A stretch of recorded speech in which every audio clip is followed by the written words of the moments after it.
The metal walls of the old human station were cold and dark. Kang Tai-ho moved his light around the empty hallway. Behind him, Park So-min checked her scanner for any signs of danger. They had been exploring human ruins for 5 years. But this place felt different. "The air is still good," So-min said quietly. Her voice echoed in the empty space. "The life support systems are still working after 300 years. Tae-ho nodded. Human technology was always impressive. Even when they slept, their machines kept working. He touched one of the smooth wall panels. It was warm, which meant power was still flowing through the station. "Look at this," he called to So-min. She came over to see what he had found. On the wall was a large display screen. It showed a map of the galaxy with thousands of red dots marking human worlds. All of them were marked as dormant in big letters. So-min ran her fingers over the display. 300 years of sleep. I wonder what they are dreaming about. They walked deeper into the station. The hallways were built for humans, so they were a bit too tall for most other species. Tae-ho had to look up to see the ceiling. Everything was clean and organized, just like humans always kept their spaces. In the central part of the station, they found something amazing. It was a huge room filled with computers and data storage units. All of them were still running, their lights blinking in patterns that seemed almost alive. "This is incredible," So-min whispered. "All this data. It must contain everything about human science and technology." Tae-ho was more careful. He had studied humans for many years. They never left anything important unguarded. Why would they leave all this running? Why not shut it down before they went to sleep? So-min was already connecting her scanner to one of the data ports. Maybe they forgot, or maybe they wanted someone to find it. The first files they accessed were simple records. Ship movements, supply deliveries, routine maintenance reports, nothing interesting. But then So-min found something that made her freeze. "Tae-ho, look at this," she said. Her voice was shaking. On her screen was a video message. It showed a human woman in a military uniform. She looked tired and worried. Behind her, other humans were working frantically on computers and machines. "If you are watching this, then we failed to wake up in time," the woman said. "My name is Commander Sarah Chen of the Terran Defense Force. Today is the last day before the Great Sleep begins." Tae-ho felt his skin grow cold. They had found a recording from the day the humans went to sleep. The woman continued speaking. "We are not going to sleep because we are tired of war. We are not going to sleep because we want peace. We are going to sleep because something is coming, something that will destroy everything we have built." So-min grabbed Tae-ho's arm. "What is she talking about?" On the screen, the human woman looked directly at the camera. "In our exploration of deep space, we found traces of an ancient enemy. They call themselves the Devourers. They have destroyed entire galaxies before. They are coming here, and they will arrive in exactly 347 years. The recording continued. "We cannot fight them as we are now. We are too spread out, too weak, too divided. So we will sleep and prepare. Every human will dream of war. Every human will learn to fight. When we wake up, we will be ready." Tae-ho and So-min looked at each other. This changed everything they thought they knew about the Great Sleep. The woman in the recording held up a small device. "This contains all our research about the Devourers. If we do not wake up in time, if something goes wrong, then you must prepare the galaxy for what is coming. You must warn everyone." The recording ended. The room was silent except for the humming of the computers. "We have to tell the council," So-min said. But Tae-ho was thinking about something else. She said 347 years. That was 300 years ago. We only have 47 years left. On the other side of the galaxy, Admiral Yu Dong-wook was having a very different conversation. He stood in his command room looking at reports from his officers. They were all about the same thing, the human worlds. "Sir, the automated defenses are still active," reported his aide. "Any ship that gets too close to a human world is warned to stay away. If they do not leave, the defenses attack." Dong-wook was frustrated. "For 300 years we have followed their rules. We do not go near their worlds. We do not try to wake them up. But why? What are they hiding? His aide, a young officer, named Kim Ju-won, hesitated before speaking. Sir, the old treaties say that waking the humans could be dangerous. The first contact wars were terrible. Maybe it is better to let them sleep. Dangerous? Dong-wook laughed. They are asleep. How can sleeping people be dangerous? I think they are hiding technology, advanced weapons, maybe even the secret to their long life. He walked to the big window that showed the stars. Somewhere out there, millions of humans slept in their pods, dreaming whatever dreams sleeping humans dreamed. The galaxy has changed while they slept, Dong-wook said. We have new alliances, new technology, new ways of solving problems. Maybe it is time to wake them up and invite them to join the modern galaxy. Kim Ju-won looked worried. Sir, the Council has not approved any contact with human space. The Council is full of old beings who are afraid of their own shadows, Dong-wook replied. Sometimes bold action is needed to move the galaxy forward. Back on the research station, Tae-ho and So-min were copying all the data they could find. Most of it was encrypted or in codes they could not read. But some files were clear enough to understand. They found star maps showing routes through empty space between galaxies. They found weapon designs that were more advanced than anything the current galaxy had. They found training programs that could teach someone to fight wars in their dreams. This is all preparation for war, Tae-ho said. But not war against us, war against something else. So Min was reading through a file about something called the Deep Watch. It was a network of sensors placed in empty space far beyond the galaxy. They were designed to watch for something coming from outside. Look at this, she said. The last report from the Deep Watch sensors was 2 years ago. They detected something moving in the space between galaxies, something big. Tae-ho felt a chill run down his spine. Moving toward us? The report is not clear, but all the sensors went dark after sending this message. They worked through the night, copying files and trying to understand what they had found. By morning, they had enough information to change how the galaxy thought about the sleeping humans, but they also had a terrible knowledge. If the humans were right, if their calculations were correct, then something was coming that would threaten every living being in the galaxy. As they prepared to leave the station, Tae-ho noticed something they had missed before. On one wall was a simple message in several languages. It said, "Do not wake the sleeping giants. The universe is not ready for what comes after." So-min read it out loud. What do you think it means? Tae-ho looked back at all the computers still running, still preparing for something that might already be on its way.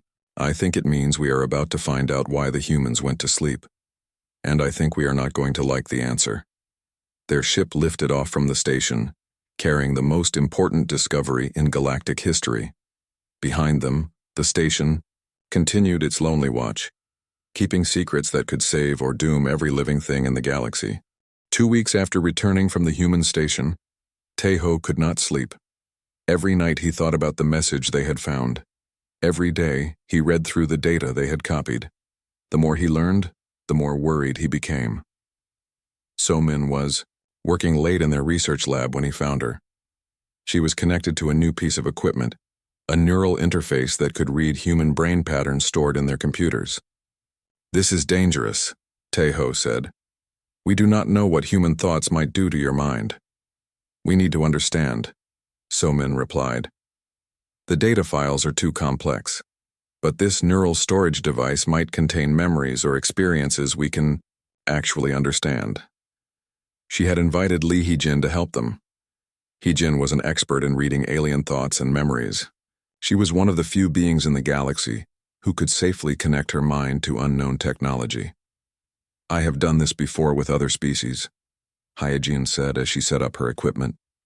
Human minds are different, but the basic principles should be the same. Tae-ho watched nervously as Hee-jin connected herself to the human neural device. At first, nothing happened. Then her eyes went wide and she started to shake. What are you seeing? So-min asked. Training, Hee-jin whispered. Endless training. This human has been learning to fight for 300 years. Not just physical fighting, strategic thinking, weapon design, fleet coordination. Every day for 3 centuries, they have been preparing for war. The neural device showed images on its screen. Taeho saw space battles with thousands of ships. He saw weapons that could destroy planets. He saw military tactics that were more advanced than anything the current galaxy knew. But that is not the worst part, Hyejin continued. They are not training to fight each other. They are training to fight something else, something that terrifies them. On the screen, images appeared of things that did not look like ships or planets or any technology Taeho had ever seen. They looked like living metal, growing and changing and consuming everything they touched. The Devourers, So-min said quietly. Hyejin disconnected from the device and sat back in her chair. She was breathing hard and sweating. That human's mind contained 300 years of combat experience. They have been living through battle scenarios every single day of their sleep. All of them? Taeho asked. Every human in the galaxy. They are all connected in their dreams, sharing knowledge, sharing experience, becoming something more than they were before they went to sleep. Choi Min-ho arrived that evening to review their findings. He had been a military strategist before, becoming a peace advocate. If anyone could understand what the humans were preparing for, it would be him. This changes everything, Min-ho said after reviewing their data. We always thought the humans went to sleep because they were tired of conquest. But they went to sleep to become better at war. Better at war against what? Asked Nam Ji-woo. She was the youngest member of their research team, but she asked the most important questions. Min-ho showed them a calculation on his computer. Based on these training scenarios, the humans believe they will face an enemy that has already destroyed at least 12 other galaxies, an enemy that grows stronger by consuming entire civilizations. Taeho felt sick. 12 galaxies? How is that possible? The Devourers are not like us, Min-ho explained. They do not need planets or stars or resources in the way we understand them.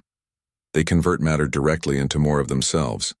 A single Devourer ship could consume our entire solar system and use it to build 1,000 more ships. So-min was reading through more of the human data. According to this, the humans calculated that they needed exactly 347 years of preparation to have any chance of stopping the Devourers. And we have 47 years left, Ji-woo said. Actually, Hyejin said quietly, we might have less time than that. She showed them a new file she had found in the neural storage. This contains recent sensor data from the Deep Watch network. The human automated systems have been monitoring the space between galaxies even while the humans sleep. The data was terrifying. The sensors had detected movement in the empty space beyond their galaxy. Massive objects moving in formation toward them. The estimated arrival time had changed. They were supposed to arrive in 47 years, Hyejin said, but something has made them move faster. New estimate is 23 years. The room was silent. 23 years to prepare for an enemy that had destroyed 12 galaxies. We have to tell the Galactic Council, Min-ho said, but Taeho was thinking about something else. What if telling the council makes things worse? What if they decide to wake up the humans early? Would that be bad? Ji-woo asked. So-min showed them more data from the neural storage. The humans have calculated everything very carefully. They need the full time to complete their preparation. If they wake up too early, they will not be ready. And if they are not ready, she did not need to finish the sentence. If the humans were not ready, then every living thing in the galaxy would die. Meanwhile, on the other side of the galaxy, Admiral Dong-wook was making plans of his own. He had grown tired of waiting for the council to make decisions about the human worlds. How many ships can we gather without the council noticing? He asked his aide, Kim Ju-won. Sir, we could assemble maybe 50 ships without raising suspicion. But any more than that would require official approval. Dong-wook thought about this. 50 ships would not be enough to challenge the human automated defenses. But maybe they would be enough to capture 1 or 2 human worlds and wake up a small number of humans for questioning. What about allies? Dong-wook asked. Are there other species who want to know what the humans are hiding? Ju-won consulted his files. The Korthak Republic has always been interested in human technology. The Zelani Collective believes the humans are hoarding resources that should be shared with the galaxy. Contact them, quietly. Tell them we are organizing a scientific expedition to study human hibernation technology. Do not mention any military action." As Juwan left to make the contacts, Dongwook looked at his star charts. The human worlds were scattered throughout the galaxy, but they were all heavily defended. However, there were some research stations and outposts that might be less protected. He did not know that his plans would soon intersect with the most important discovery in galactic history. Back in the research lab, Taeho and his team were making more disturbing discoveries. The human neural storage contained not just battle training, but also something else: plans for the evacuation of the entire galaxy. "They are not just preparing to fight," Heejin explained after another session with the neural interface. "They are also preparing to save as many other species as possible." The plans were massive in scope. The humans had designed ships that could carry entire populations to safety. They had identified other galaxies that could support life. They had even calculated how to move whole civilizations without destroying their cultures or technologies. But, save them from what? Jiwoo asked. "From what happens if they lose the war," Minho said grimly. The human plans included something called the Final Protocol. If they could not stop the Devourers, they would evacuate every species they could save to distant galaxies and then destroy their own galaxy to prevent the Devourers from using its resources. They would destroy everything to save everyone else, So-min said in wonder. "That is what humans do," Taeho replied. "They have always been willing to sacrifice themselves for others. That is why other species follow them, even when they are afraid of human power." But there was one more piece of information that changed everything. Hidden deep in the neural storage was a timer. It showed exactly how much time was left before the humans would automatically wake up. 22 years, 8 months, 15 days. "They will wake up whether we want them to or not," Hyojin said.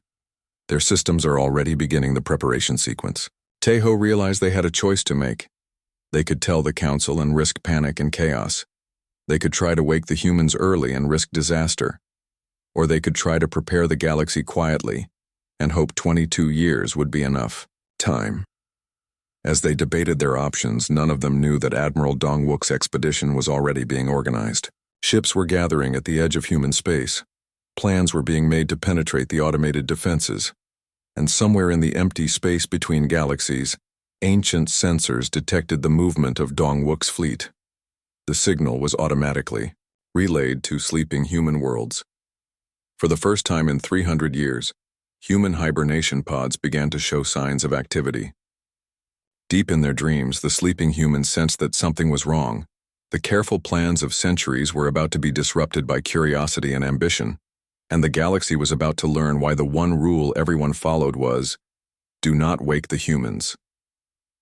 Admiral Dongwook stood on the bridge of his flagship watching 500 ships move through space. It was the largest fleet assembled since the end of the human wars 3 centuries ago. Ships from 12 different species had joined his expedition.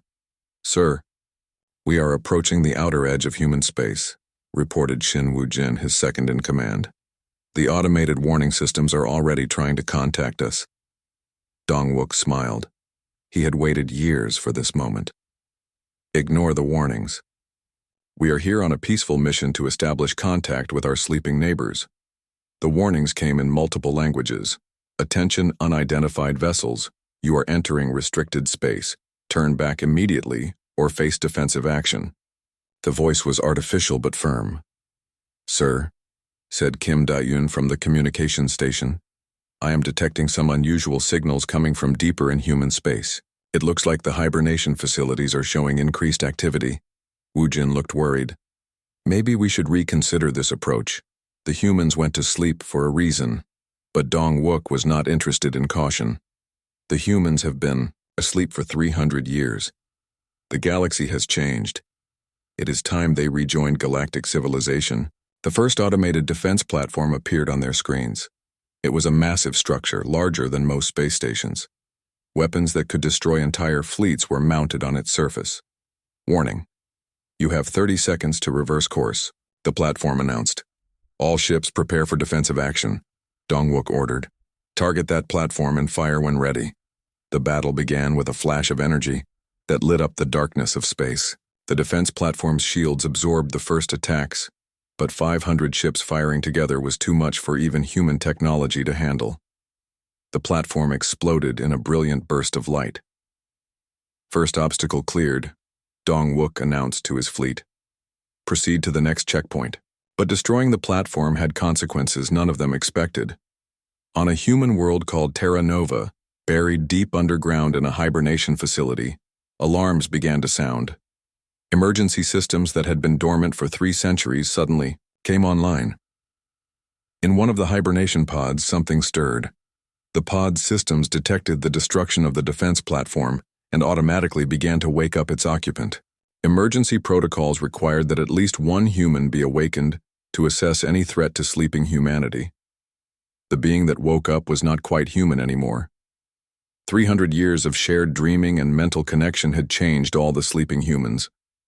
They called this being the Coordinator, a consciousness that contained the memories and knowledge of humanity's greatest military minds. The Coordinator opened eyes that had been closed for 3 centuries and immediately understood the situation. Someone had attacked human defenses. Someone had violated the one rule that kept the galaxy safe. Computer, report status, the Coordinator said in a voice that seemed to contain multiple people speaking at once. Admiral Dong-wook of the Galactic Council has assembled a fleet of 500 ships. They have destroyed Defense Platform 7 and are advancing toward the hibernation worlds. The Coordinator closed those ancient eyes and accessed the shared dreams of sleeping humanity. In seconds, it knew everything that had happened in the galaxy during the past 300 years. It also knew something that terrified it. Computer, how much time remains until scheduled awakening? 22 years, 7 months, 12 days. And how much time until estimated devourer arrival? 23 years, 2 months, 6 days. The Coordinator understood immediately. If humanity woke up now, they would have almost no time to complete their preparations. The carefully calculated timing that was supposed to save the galaxy had been destroyed by one admiral's curiosity. Begin emergency awakening protocols for essential personnel only, the Coordinator ordered. Send a priority message to the research team studying human ruins. They need to know what their discovery has caused. Back on Dong-wook's flagship, the fleet was advancing deeper into human space. They had destroyed 3 more defense platforms and were approaching their target. A human hibernation world called Haven. Sir, I am detecting massive energy signatures from the planet's surface, Da-un reported. It looks like some kind of industrial activity. Through the view screen, they could see the planet's surface changing. Massive structures were rising from the ground. Factories that had been dormant for centuries were coming online. The entire planet seemed to be waking up. What is happening down there? Woo-jin asked. Before anyone could answer, a new voice came over the communication system. It was different from the automated warnings they had been hearing. This voice was unmistakably alive. This is the Coordinator speaking for sleeping humanity. You have made a terrible mistake, Admiral Dong-wook. Your actions have endangered every living being in this galaxy. Dong-wook was surprised but not intimidated. I am Admiral Dong-wook of the Galactic Council. I demand to speak with your leaders. I am what humanity has become during our long sleep, the Coordinator replied. And you have woken us 22 years too early. The preparations that were supposed to save your species are now incomplete. On the planet's surface, the first humans were emerging from their hibernation pods, but they were not the same humans who had gone to sleep 3 centuries ago. They moved with perfect coordination, as if they were all parts of a single organism. Their eyes held the knowledge of countless battles fought in dreams. Sir, more human worlds are activating, Da-un reported. I am detecting awakening signals from at least 50 planets. The Coordinator's voice came again. Retreat now, Admiral, and we might still have enough time to complete the minimum preparations needed to protect your people. But Dong-wook had come too far to turn back now. I do not take orders from sleeping humans. Prepare to board that planet and establish communications with their government. They do not have a government anymore, the Coordinator said sadly. We are all one mind now, sharing one purpose, And that purpose is to save as many lives as possible when the Devourers arrive. Wu Jin grabbed Dongwook's arm. Sir, what are they talking about? What are Devourers? Before Dongwook could answer, space around their fleet began to change. Ships were appearing. Human ships unlike anything in the historical records. They moved like living things, flowing through space in formations that seemed impossible. Admiral, the coordinator's voice had become urgent. You need to understand what you have done. For 300 years, every human has been training, for one thing, to fight an enemy that has destroyed 12 galaxies. We calculated that we needed exactly 347 years to be ready. You have given us 325 years. On the planet below, massive shipyards were rising from the ground. In hours, the humans were building technology that surpassed anything the galaxy had seen in centuries. Their hibernation had not made them weak. It had made them into something far more dangerous and capable than they had ever been before. The Devourers will arrive in 23 years, the coordinator continued. Without the full preparation time, we cannot guarantee victory. But we can still try to save as many species as possible. Dongwook was beginning to understand that he had made a terrible error. What do you want us to do? Retreat to a safe distance. Do not interfere with our preparations, and pray that 22 years will be enough time to build what we need to protect you. But it was too late for a simple retreat. The damage was done. Across human space, hibernation pods were opening. Humans were waking up with minds full of 3 centuries of war training, and the knowledge that their perfect plan had been ruined. On his research station, Taeho received the coordinator's message and felt his heart sink. The discovery that was supposed to save the galaxy had instead doomed it. So-min, he called to his partner. We need to warn the council.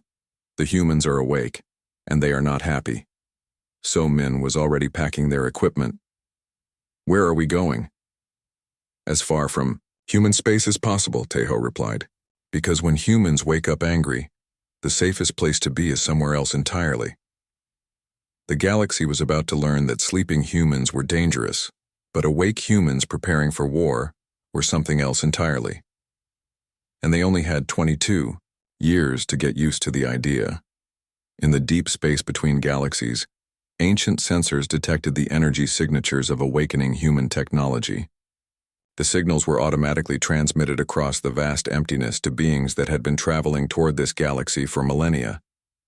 The Devourers received the signals and increased their speed. Their prey was awake and preparing. The hunt would begin sooner than expected. The galaxy's long peace was over. The real war was about to begin. 3 days after the first humans woke up, the galaxy had changed completely. Panic spread from system to system as word traveled about the awakening. Species that had lived in peace for centuries suddenly remembered why their ancestors had feared humanity. Han Ye-rim was the first individual human to fully wake up after the coordinator. She had been chosen to serve as a liaison between humanity and the other species of the galaxy. As she opened her eyes for the first time in 300 years, she carried the memories and experiences of every sleeping human. Status report, she said to the computer in her hibernation chamber. Awakening proceeding ahead of schedule due to external interference.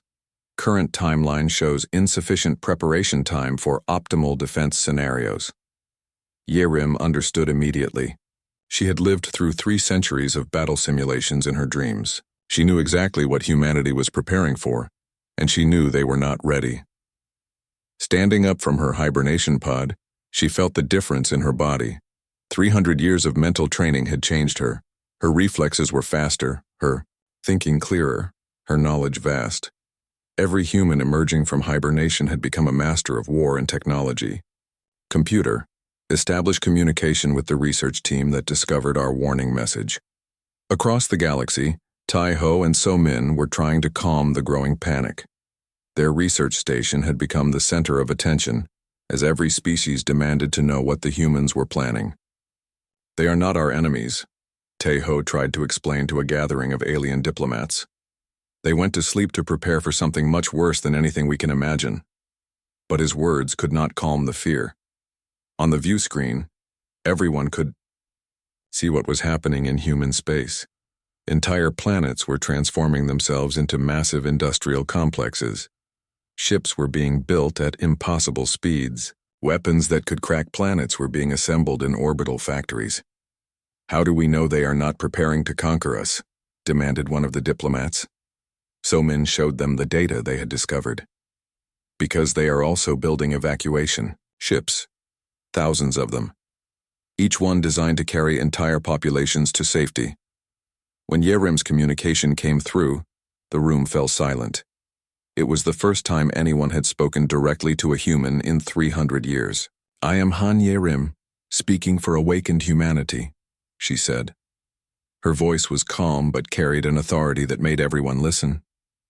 "We understand your fear. We remember how things were before the Great Sleep." Tai-Ho stepped forward. "We found your message about the Devourers. We know why you went to sleep. Then you understand why Admiral Dongwook's interference has put everyone in danger," Yerim replied.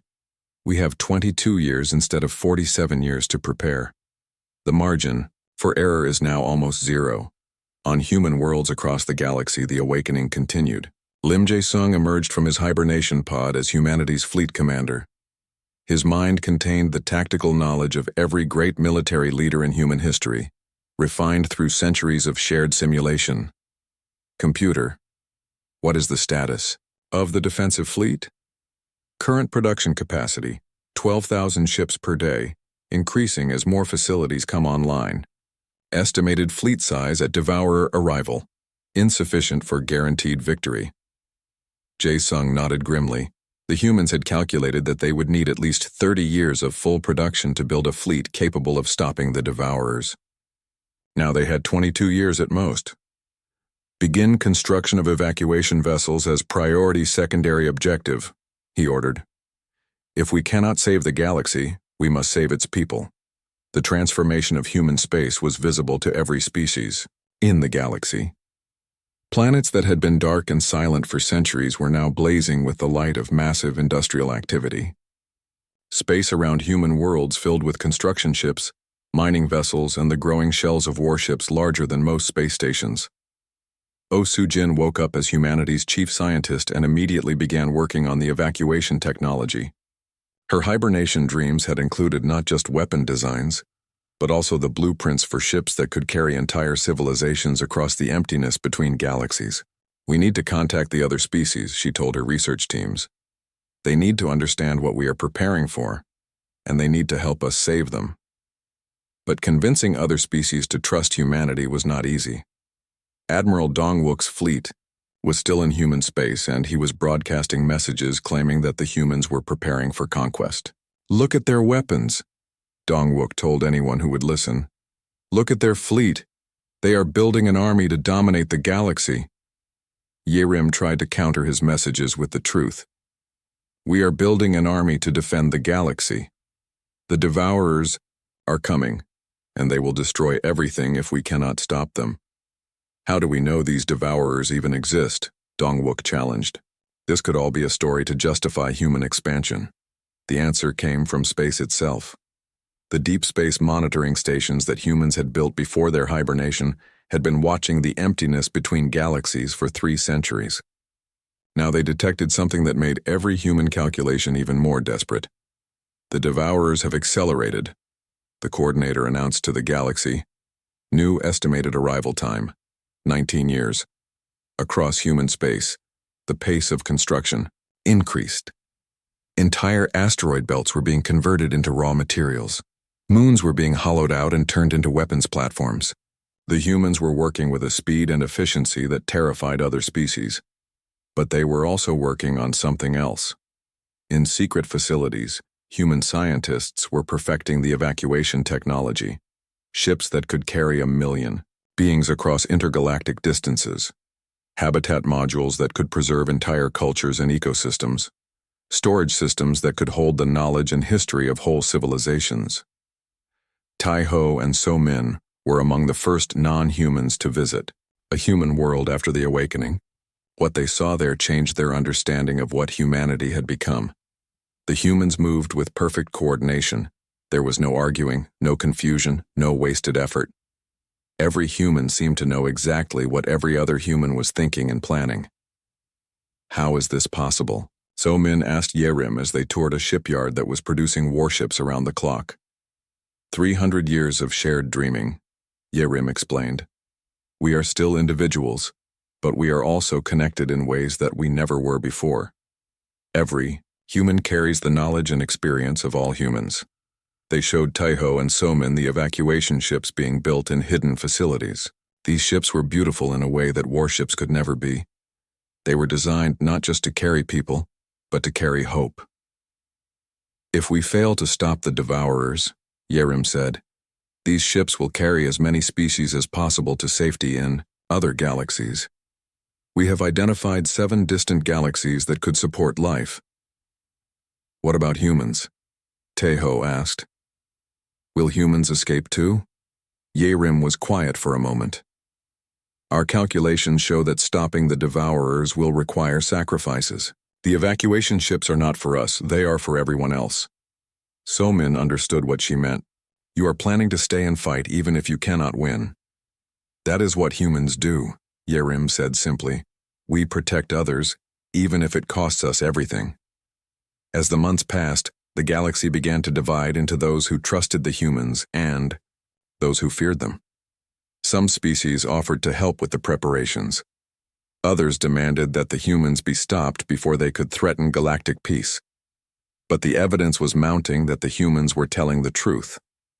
Deep space sensors, belonging to other species, began detecting the same signals that human technology had found. Something massive was moving through the emptiness between galaxies, heading directly toward them.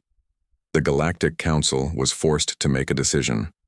Trust the humans and help them prepare for an unimaginable threat, or try to stop them and face that threat alone. In the end, it was not a decision the Council could make. The choice was made by the Devourers themselves. Long-range sensors across the galaxy detected them at the same time. Massive objects moving faster than anything should be able to move in space. They were still years away, but they were visible. Now, real, undeniable. The first images showed things that did not look like ships or stations or any technology anyone had ever seen. They looked like living metal grown into impossible shapes. Some were the size of moons, others were the size of small planets, and there were thousands of them. The galaxy finally understood why the humans had gone to sleep, why they had spent 3 centuries preparing for war, why they were building the largest fleet in galactic history. The Devourers were coming, and humanity was the only thing standing between them and the destruction of everything. The real war was about to begin, and everyone finally understood that the humans were not the enemy. They were the last hope. The Devourers arrived 3 years earlier than even the most pessimistic human calculations. They came not as an invasion fleet, but as a force of nature that consumed everything in its path. The first star systems on the galactic edge simply vanished, their matter converted into more Devourer constructs. Seo Hyunwoo had become something more than human during the final years of preparation. Known now as the Final Coordinator, he was the collective consciousness of all awakened humanity, their shared knowledge and purpose made manifest in a single being. Standing on the bridge of humanity's command station, he watched the tactical display showing the Devourer advance. Each red dot on the map represented the death of billions of beings and the loss of entire worlds. Status report, he said to the assembled human commanders. Evacuation fleets are at 60% capacity, reported Jang Mi-young, who had taken charge of the greatest rescue operation in galactic history. We have successfully evacuated 400 species to the prepared colonies in Andromeda Galaxy. Fleet status? Hyunwoo asked. 40,000 vessels ready for combat, replied Fleet Admiral Lim Jae-sung. It is not enough to guarantee victory, but it might be enough to buy time for the final evacuation. The strategy had become clear as the Devourers drew closer. Humanity could not save their galaxy, but they could save its people. While human fleets engaged the Devourers in desperate holding actions, massive evacuation ships carried entire species to safety in distant galaxies. Quan In-Su had been the last admiral of the old galactic fleet before the human awakening. Now he commanded a mixed force of human and alien ships in what everyone knew would be the final battle. "The irony is not lost on me," he said to his mixed crew. 300 years ago, we fought against human expansion. Now we fight alongside them to save everything we hold dear. The first battle came at the edge of the galaxy. The Devourers had grown larger during their journey through space, some now the size of entire star systems. They moved through space like living beings, their metal surfaces shifting and changing as they converted matter into new constructs. Human ships met them with weapons that could crack planets and shields that could absorb the energy of stars. But for every Devourer destroyed, 2 more appeared from the converted matter of consumed worlds. "They are learning from our attacks," Jae-sung reported after the first engagement. "Each battle makes them more resistant to our weapons." Hyun-woo had expected this. The human battle simulations had shown that the Devourers adapted to any threat they encountered. The only way to stop them was with a weapon they could not adapt to quickly enough. "Begin preparation of the final protocol," he ordered. The final protocol was humanity's last resort. They had learned to trigger controlled supernova explosions in their own stars, creating a chain reaction that would destroy entire sections of the galaxy. It would stop the Devourers, but it would also destroy everything humans had built over millennia. Taiho and So-min found themselves aboard one of the evacuation ships, watching as human fleets fought desperate battles to buy time for the rescue operation. Around them, representatives of hundreds of species worked together to preserve their cultures and knowledge for the journey to new galaxies. "I never imagined it would end like this," So-min said as she watched human ships sacrifice themselves to slow the Devourer advance. "It is not ending," Taiho replied. "It is beginning. The humans are giving us a chance to start over in a place where the Devourers cannot follow." The evacuation ships were marvels of human engineering and compassion. Each one was designed not just to transport people, but to preserve everything that made each species unique. Libraries, art galleries, genetic samples, cultural records, everything needed to rebuild entire civilizations. Han Yarim had remained in the galaxy to coordinate the final evacuation efforts. She moved between species like a diplomat and a general, ensuring that every group understood what was happening and what they needed to do to survive. "The Zilani have refused evacuation," she reported to Hyun-woo. "They want to fight alongside the human fleet." "Honor their choice," Hyun-woo replied. "Some beings would rather die fighting than live in exile." The final battle came at the center of the galaxy, where the humans had built their greatest weapon. It was not a ship or a station, but a modification to the galaxy's central black hole.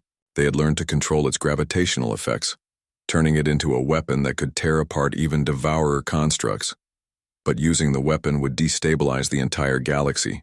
Every star, every planet, every living thing would be destroyed in the resulting gravitational chaos. "Evacuation status?" Hyun-woo asked one final time. 87% of galactic species have been successfully evacuated, Mi-young reported. "The remaining ships are at capacity and beginning their journey to Andromeda." It was not everyone. It would never be everyone. But it was enough to ensure that the galaxy's cultures and peoples would survive in their new home. Hyun-woo stood alone on the command station as the final human ships formed up around the galactic center. Every other human had volunteered to stay for the final battle. They had spent 3 centuries preparing for this moment. "All ships, this is the final coordinator," he broadcast to the fleet. "Today we do what humans have always done. We protect those who cannot protect themselves. We sacrifice ourselves so that others may live. We ensure that somewhere in the universe, the light of civilization will continue to shine." The Devourers had reached the galactic center. They surrounded the human fleet like a metal ocean, their constructs blotting out the stars. But the humans did not retreat. Instead, they activated their final weapon. The central black hole began to pulse with energy that humans had spent decades learning to control. Space itself began to tear apart as gravitational waves rippled outward from the galaxy's heart. The Devourers tried to adapt, but there was no adapting to the fundamental forces of the universe turned against them. One by one, their massive constructs, were torn apart by gravitational stress that exceeded anything they had encountered before. But the weapon destroyed everything else as well. Human ships, human worlds, human hopes and dreams, all consumed by the force they had unleashed to save everyone else.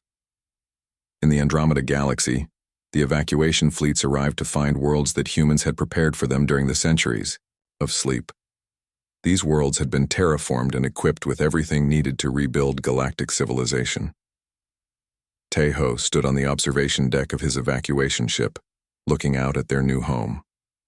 It was a beautiful world with blue skies and green forests that reminded him of stories about ancient Earth.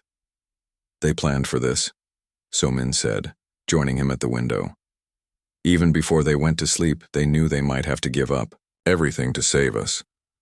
A message beacon activated, broadcasting a recording that had been left for the evacuated species. It showed Hyunwoo, recorded before the final battle. "If you are hearing this, then we succeeded," he said. "Not in saving our galaxy, that was always impossible once the Devourers found us. But in saving you, and in giving you the chance to build something better than what came before." The recording continued. "Do not mourn for us. We chose this path 300 years ago when we realized what was coming. We spent 3 centuries preparing not for our own survival, but for yours. This galaxy is yours now," Hyunwoo said. "Learn from our mistakes. Build something beautiful. And remember that the greatest strength is not the power to conquer, but the wisdom to protect." The message ended with coordinates to other prepared worlds throughout the Andromeda Galaxy. The humans had thought of everything, not just survival, but the continuation of galactic civilization in a form better than it had ever been before. Years later, as the rescued species began to rebuild their cultures in the new galaxy, they established a memorial to the humans who had saved them. It was not a monument to conquest or empire, but to sacrifice and love. The inscription was simple. Here lived the humans. They gave everything so that we might have tomorrow. And in the deep space between galaxies, automated human sensors continued their watch, ensuring that if the Devourers ever escaped the gravitational prison that had trapped them, there would be warning enough for the new civilization to prepare. The humans had kept their promise. They had protected everyone they could, sacrificed everything they had, and ensured that life would continue among the stars. Their empire had become ruins, but their legacy was the survival of every other species in the universe. And that perhaps was the greatest empire of all.